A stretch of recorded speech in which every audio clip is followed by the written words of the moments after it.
आप देख रहे हैं डेली शब न्यूज। मैं इस्लाम चौधरी। आज की खास मुलाकात में हमारे साथ मौजूद है Aam Aadmi party legal cell incharge Jammu and Kashmir UT Sanjeev sir ji.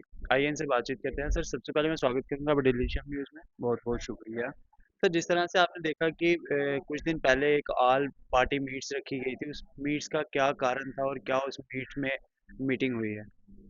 Basically opposition ने ऑल पार्टी मीटिंग बुलाई थी जम्मू में। डॉक्टर फारूक साहब ने कॉल की थी। पहले भी इनकी एक दो मीटिंग जम्मू में हो चुकी है। आम आदमी पार्टी को उस वक्त भी और इस मीटिंग में भी दोनों में शिरकत करने का ना तो इनविटेशन मिला था और ना ही आम आदमी पार्टी ने इन दोनों मीटिंग्स में शिरकत की है। बाकी उन्होंने जो उनका एजेंडा था, जो उन्होंने कार्रवाई करनी थी, जो उन्होंने कहना था, वो तो सारा मीडिया लोगों के सामने है।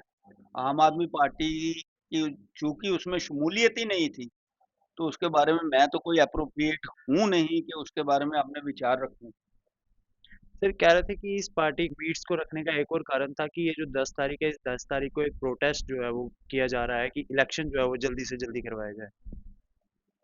जहां तक इलेक्शन जल्दी से जल्दी करवाने का मुद्दा है, तो आम आदमी पार्टी ने तो काफी देर पहले से ही कह दिया है कि भारतीय जनता पार्टी एक डरपोक पार्टी है, डरी हुई पार्टी है, हार से डरती है, इसलिए वो इलेक्शन करवाने से भाग रही है।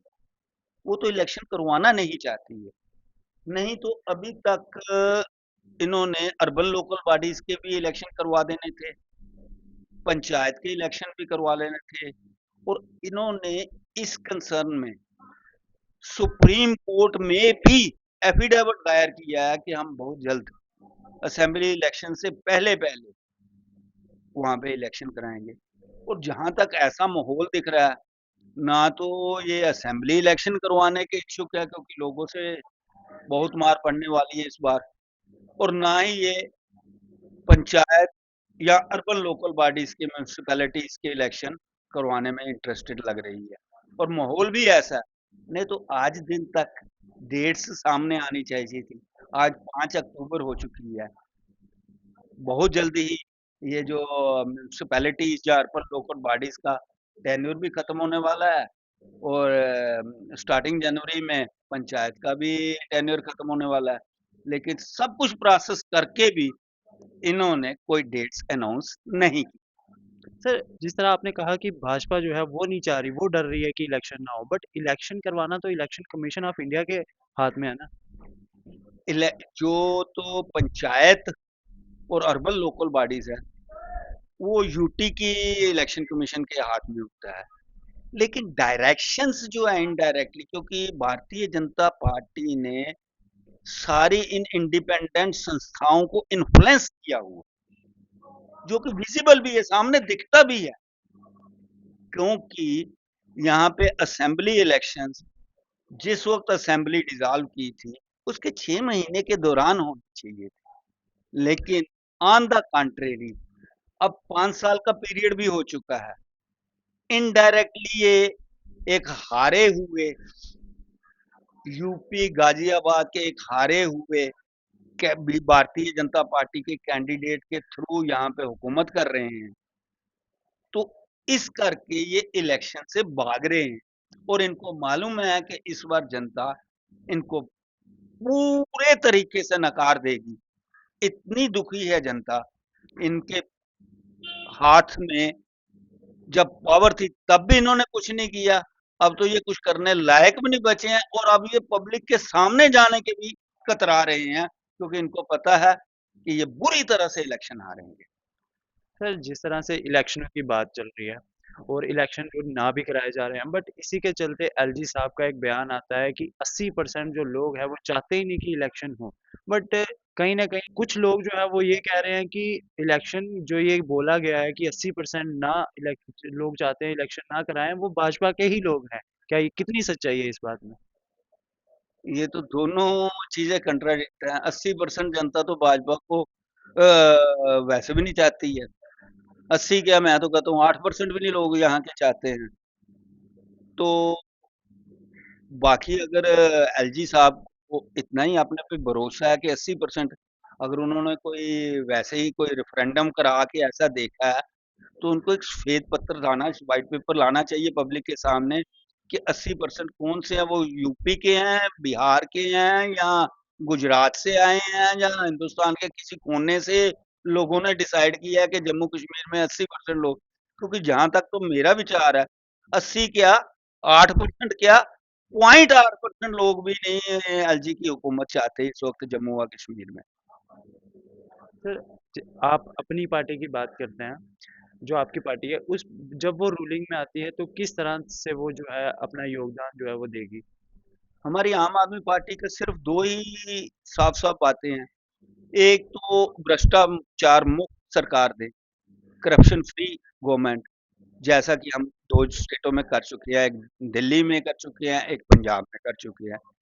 दूसरा, सीधी सीधी सी बात है, बिजली हम फ्री में up to some extent 300 unit कह सकते हैं, वो हमने दिल्ली में भी हमें फ्री दे रहे हैं पिछले 8-9 साल से। और पंजाब में अभी हमारे 1.5 साल हुकूमत बने हुए हुए है, 90% से ज्यादा जनता को बिजली का बिल जीरो आ रहा है।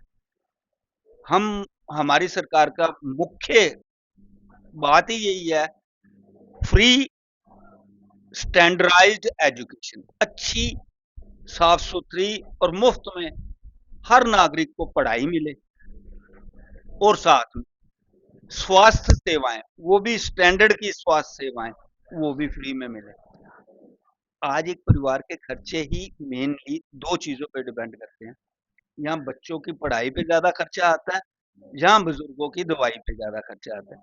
जब ये दो खर्चे सरकार की तरफ से मुफ्त में और अच्छे से मिलने शुरू हो जाएं, तो लोगों का बजट भी बिल्कुल सीमित रह जाता है और उनको महंगाई भी नहीं चुभती है। ये हाल हमारी सरकार यही चाहती है, और जो है हमने करके भी दिखाया है, दिल्ली में भी करके दिखाया है, पंजाब में भी करके दिखाया है। और जम्मू की जनता का अगर प्यार, जे की जनता का प्यार मिला, आप बहुत जल्दी जम्मू को कश्मीर में भी सेम हाल देखेंगे। जो जो काम हमने किए हैं, हम काम के बदौलत ही लोगों के पास डोर टू डोर कैंपेनिंग के जाते हैं, हमारी सरकार ने ये किया है, हम इस चीज की गारंटी देते हैं। और अब तो ये हाल हो गया है कि बाकी पार्टियों ने भी आम आदमी पार्टी की तरह गारंटियों के दावे करने शुरू किए हैं। हालांकि ऑन ग्राउंड सिवाय आम आदमी पार्टी के कोई भी दूसरी पार्टी ग्राउंड पे अपने दावे साबित नहीं कर पाई। जी। सर, क्या एक मैसेज रहेगा आम जनता के लिए आपका से? मेरी तरफ से एक ही रिक्वेस्ट है आम जनता को, अपने वोट की ताकत को समझो। ये जो आप कुड़ कुड़ के छोटी छोटी बातों पे परेशान होते हो, मरते हो, कि कभी टोल प्लाजा की बात आ गई, कभी स्मार्ट मीटर्स की बात आ गई, कभी प्रॉपर्टी टैक्स की बात आ गई, कभी टूटी फूटी नालियां गलियां लाइट्स वे आ गई। ये सब के जिम्मेदार डायरेक्टली और इनडायरेक्टली आप ही। कानून सिर्फ इतना सा है, जब भी इलेक्शन आते हैं, आप इनके झूठे लुभावने वादों में आ जाते हैं।